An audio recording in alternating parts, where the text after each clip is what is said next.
guys, welcome back.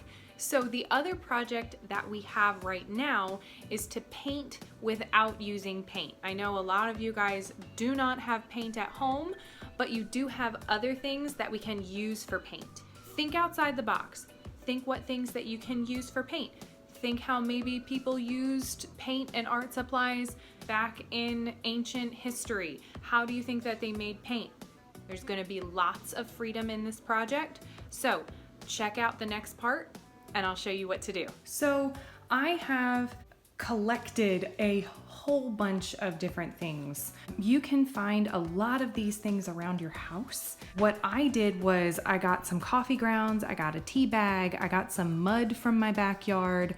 I found a bunch of different colored flowers that I'm gonna kind of squish up. I have hot sauce and ketchup, and then down here I have grape jelly. And then if some of you guys have different things like these food colorings for baking, we can try these out also. So the other thing that you can do is look for some old makeup. If you have old makeup that you don't use anymore, make sure you ask permission before using it. But I just took a spoon and I got some different eyeshadow that I don't use anymore, and we're gonna try making some paint out of this stuff. I'm gonna try it on just some regular white paper right now. It's not anything fancy. It's not watercolor paper, it's just drawing paper. If you wanna try it out on printer paper, if you wanna try it on lined paper, try anything that you have. Now, if you don't have paint brushes, there are some other things that you can use. Number one, you could use your finger if you wanna use your finger, or you can use cotton swabs, or you could use old makeup brushes that you wash out that someone doesn't want anymore. So what I'm gonna do now is I'm gonna get my supplies ready. So I'm going to boil some water.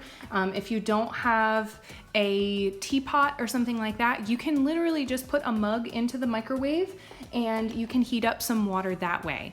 And what I'm gonna do is I'm gonna pour a little bit of water into each one of these containers.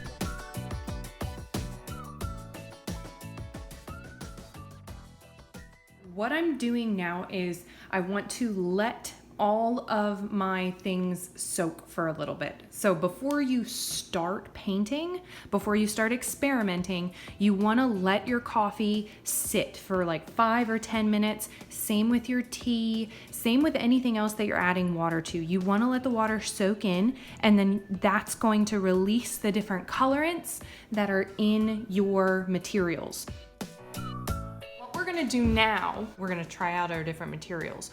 Don't try and make anything super cool. Just experiment with the different supplies that we have. I'm gonna start with my coffee, and what's gonna happen is you're gonna have a lot of those little grounds that are in here. If you don't like those grounds, then you can use a coffee filter. But I think it's kind of cool to have that little gritty texture in there. So try out just doing some swatches of color on your paper.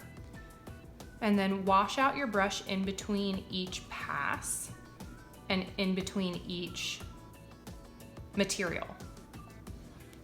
So that's my tea. My tea's a little bit lighter than my coffee. I have no idea how this mud is going to work, but I'm kind of excited to paint with it. That's really cool. So it also depends on what kind of dirt you have outside of your home. So if you have more of that red dirt clay, it might be more of a red color. But that's really, really cool. So we'll see what that looks like after it dries. I'm gonna let my flowers soak a little bit more in this hot water. I have no idea if this is gonna work or not, but I wanted to try it out and see if there is anything that happens. I'm gonna try out my ketchup hot sauce mixture. This might smell a little bit, but that's okay. Okay, kind of red. Then we have our grape jelly. Now, it could be cool to try out different juices as well. So if you have grape juice and you wanna try out grape juice, you could do that. If you wanna try out Tang or Kool-Aid or Juicy Juice, you could do that as well. Light purple. And now what we can do is we can do some of our food coloring. So we have our green. Wow, that's super bright. We have our blue, our yellow. So these are most like your watercolor paints at school. But if you don't have them, you can still do painting with other stuff. So red, yellow, blue, and green. Let's try out some of this eyeshadow. Okay, this is the most goopy of the paint. So it actually feels like acrylic paint. So I had to mix it up a lot. But it is giving this super cool shimmery effect.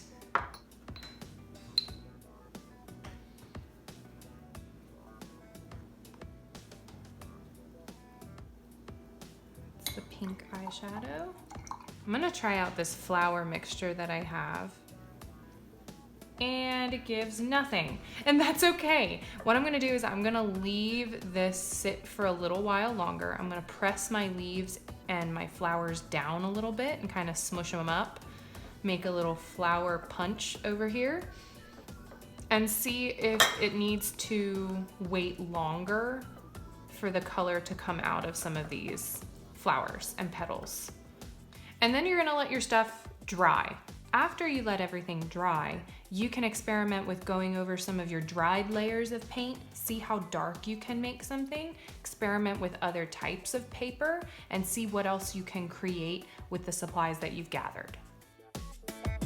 What I'm gonna do now is I'm gonna experiment a little bit more. Now that my paint has dried, I'm noticing that the jelly is taking the longest to dry.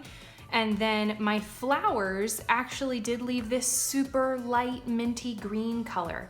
I really, really like how the food coloring works, but I kind of want to stay with more of those weird materials. So I think I'm going to be working with the flowers, the tea, the coffee, and maybe the mud and ketchup.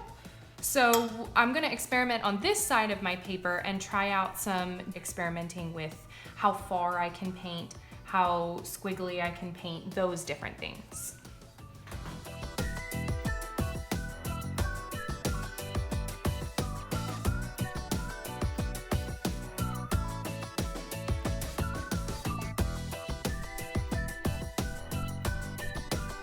When I did my page of experimentation, I tried a bunch of different things.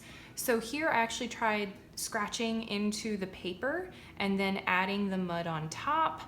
Here I did the coffee and the tea to see what would happen. I did a little bit of the ketchup with the tea on top, and then I did some splattering effects with my tea, my coffee, and my mud. And I really liked all of the ways that turned out. I'm also experimenting with how light I can make things and how dark I can make things. So now that I've experimented with more of the materials that I wanted to try, now I'm gonna start to come up with a sketch that I wanna do for my final painting. What I've done is I've made a very light sketch of what I wanna paint. So I'm gonna do a big eyeball just so that you can see a lot of the different details that you can do with this. And near me, I am going to keep my experimentation paper to see what colors I might want to use and what supplies would work best for the details in my eye drawing.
So this is my finished product. So I really enjoyed working with all of the different materials. For most of it, I did the tea and the coffee, but for the real dark parts, I used the mud, and then I used a combination of green food coloring and the flowers that I collected to make the green in the eyeballs. So have fun with this. Do something that you think you normally wouldn't do. Try different things that you think might work, experiment, and then try something really fun in the end. Don't forget to send me a picture of what you create. I'm really excited to see what you guys do with this. I miss you guys, and I hope to see you soon.